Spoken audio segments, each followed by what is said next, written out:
Shalom, mari kita tunduk kepala dan kita akan berdoa. Segala puji syukur hanya bagi-Mu Tuhan.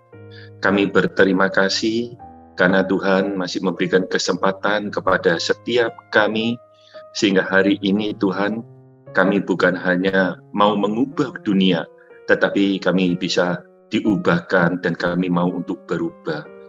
Tuhan berikan kepada kami kemampuan untuk hari ini, supaya kami bukan hanya belajar, bukan hanya mendengar, tetapi biar ada kuasa Tuhan yang membuat kami bisa melakukan firman-Mu. Urapi hamba-Mu yang akan menyampaikan firman ini dan memberkati kami semua. Di dalam nama Tuhan Yesus, kami berdoa dan mengucap syukur. Haleluya. Amin. Shalom semuanya, saya percaya kebaikan Tuhan ada pada kita. Hari ini saya akan membawa renungan firman Tuhan di dalam kitab Yakobus 2 ayat 5. Demikian bunyi firman Tuhan, dengarkanlah hai saudara-saudara yang kukasihi, bukankah Allah memilih orang-orang yang dianggap miskin oleh dunia ini untuk menjadi kaya dalam iman dan menjadi ahli waris kerajaan yang telah dijanjikannya kepada barang siapa yang mengasihi Dia. Puji Tuhan, ini adalah suatu berita yang luar biasa, yang baik. Biarlah membuat saudara untuk tidak patah semangat di dalam hidup ini. Tema hari ini adalah, apakah orang-orang hebat menjadi pilihan Allah? Saudara yang dikasihi Tuhan, penilaian manusia di dunia ini terhadap sesamanya itu cenderung selalu berpatokan kepada kekayaan, penampilan, atau juga kedudukan. Itulah sebabnya orang kaya selalu dihormati dan orang miskin itu selalu disepelekan atau dipandang rendah. Dan orang yang rupawan atau orang yang cantik selalu dikagumi. Namun Tuhan memandang dan menilai manusia dari aspek lain, justru dari apa yang tidak terlihat oleh mata, bagian yang terdalam, yaitu hati. Kita lihat di dalam 1 Samuel 16 ayat 7b, tetapi berfirmanlah Tuhan kepada Samuel, janganlah pandang paras atau perawakan yang tinggi, sebab aku telah menolaknya. Bukan yang dilihat manusia yang dilihat Allah, manusia melihat apa yang di depan mata, tetapi Tuhan melihat hati. Kita tidak bisa memungkiri kalau di dunia ini, saudara yang dikasihi Tuhan, memang banyak perlakuan khusus kepada orang-orang yang kaya. Karena kalau kita lihat aja, coba sama-sama ke restoran, sama-sama ke hotel, perlakuannya pasti berbeda. Bahkan jujur, di beberapa gereja kita juga sempat lihat, saudara, orang kaya yang datang ke gereja itu disambut dengan beda dengan orang yang miskin atau yang sederhana. Ini suatu realita, sehingga kita jangan berkata itu hal-hal duniawi dan ini hal rohani. Dan itu terjadi. Oleh karena itu firman Tuhan hari ini berkata, Tuhan itu bukan memilih orang-orang yang kaya. Tuhan menggambarkan orang kaya dan orang miskin di sini. Orang kaya itu cenderung adalah orang-orang yang berhasil. Orang kaya itu orang yang banyak perusahaannya. Orang yang kaya itu adalah cenderung orang yang pandai. Sedangkan orang yang miskin itu cenderung dikonotasikan menjadi orang yang gagal di dalam pekerjaan di dunia ini, mungkin di dalam studinya, mungkin juga orang yang miskin ini orang yang kurang terlalu pandai. Orang yang miskin ini adalah orang yang berpengetahuannya sedikit. Ini suatu gambaran. Itulah sebenarnya firman Tuhan yang lain berkata, Tuhan memakai orang-orang yang bodoh untuk membuat orang-orang yang pandai itu dalam hikmat dunia menjadi malu. Sedang dikasih Tuhan bukan berarti kita perlu menjadi orang miskin atau orang yang bodoh. Tetapi yang menjadi penekanan di sini adalah Tuhan itu ingin menggambarkan bahwa jikalau kita hari ini dianggap gagal oleh dunia, kita dianggap miskin, ingat, bukan berarti engkau tidak berharga. Itu sebabnya firman Tuhan tadi berkata bahwa Tuhan melihat hati.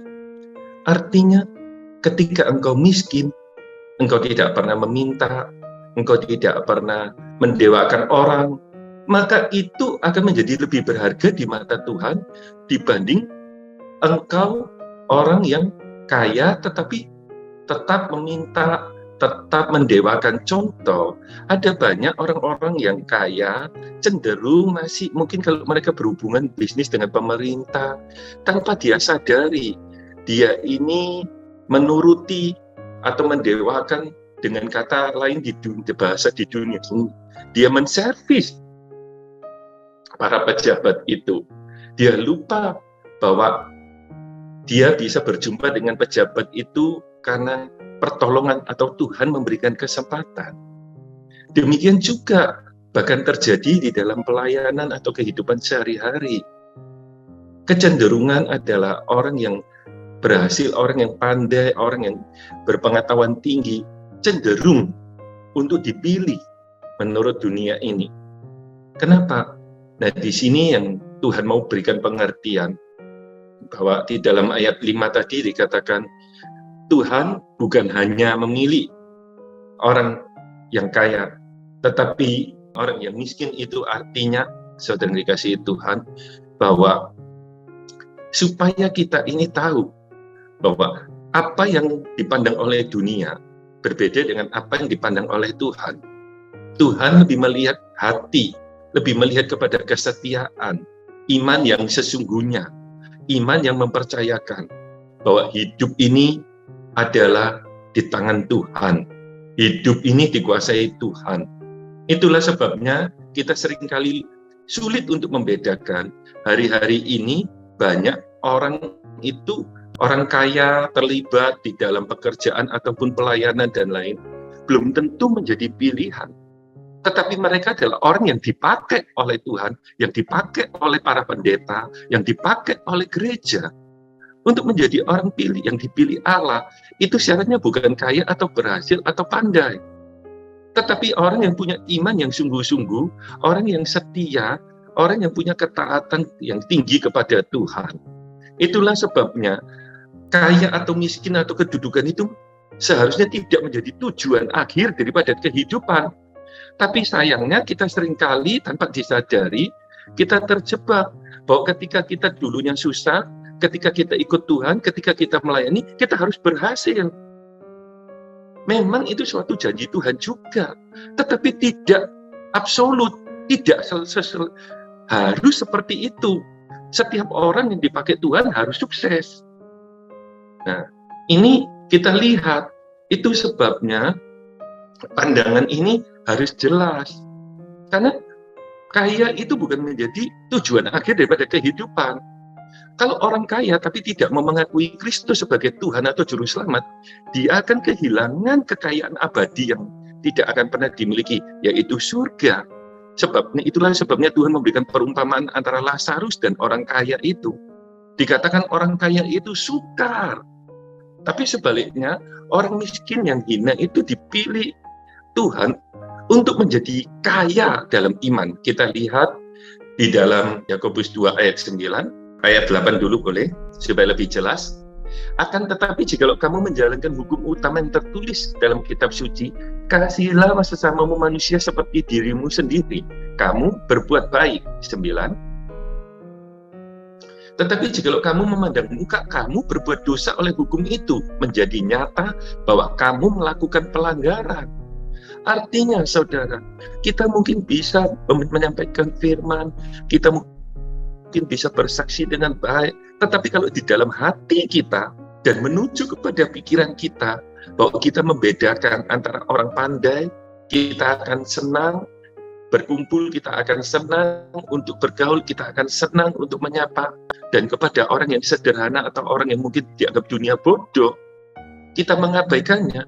Ingat, itu bukan hanya kita melanggar firman, tapi dikarenakan telah melakukan pelanggaran. Firman Tuhan berkata. Jadi ukurannya hari ini adalah hati kita itu memang tidak diketahui oleh orang-orang di sekitar, tetapi itu akan membuat kita untuk mengerti Rencana Tuhan itu baik bagi manusia, sangat baik, termasuk segala penderitaan. Itulah sebabnya Tuhan memberikan perumpamaan orang yang miskin itu. Tuhan menunjukkan juga bahwa orang ini miskin tetapi hatinya dia tidak miskin. Dia melihat perlakuan orang kaya itu setiap hari keluar masuk di rumahnya karena dia bersandar di situ. Tetapi dia tidak pernah mengeluh atau meminta. Atau mungkin juga terbayang di dalam pikirannya, kenapa ya orang kaya ini kok cuek? Kenapa dia pulang membawa makanan, dia tidak melihat saya tetapi dia tidak ingat? Bukankah seringkali kita juga diperlakukan demikian?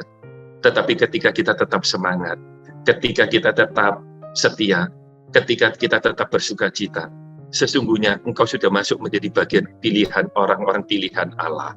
Memang manusia tidak memilih, malah manusia mungkin akan menjauhi, tetapi tetaplah yakin bahwa Tuhan tetap akan membuat engkau menjadi pilihannya. Saudara yang dikasihi Tuhan, kita lihat ayat terakhir di dalam Roma 8 ayat 18. Sebab aku yakin bahwa penderitaan zaman sekarang ini tidak dapat dibandingkan dengan kemuliaan yang akan dinyatakan kepada kita.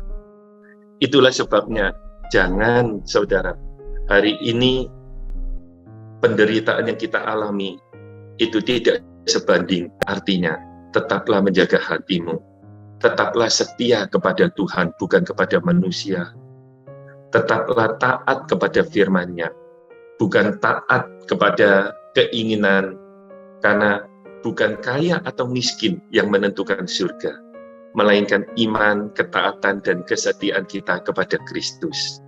Saudara yang dikasihi Tuhan, biarlah renungan hari ini boleh menjadi kekuatan dan pengharapan bagi kita semua. Mari kita tunduk kepala dan berdoa.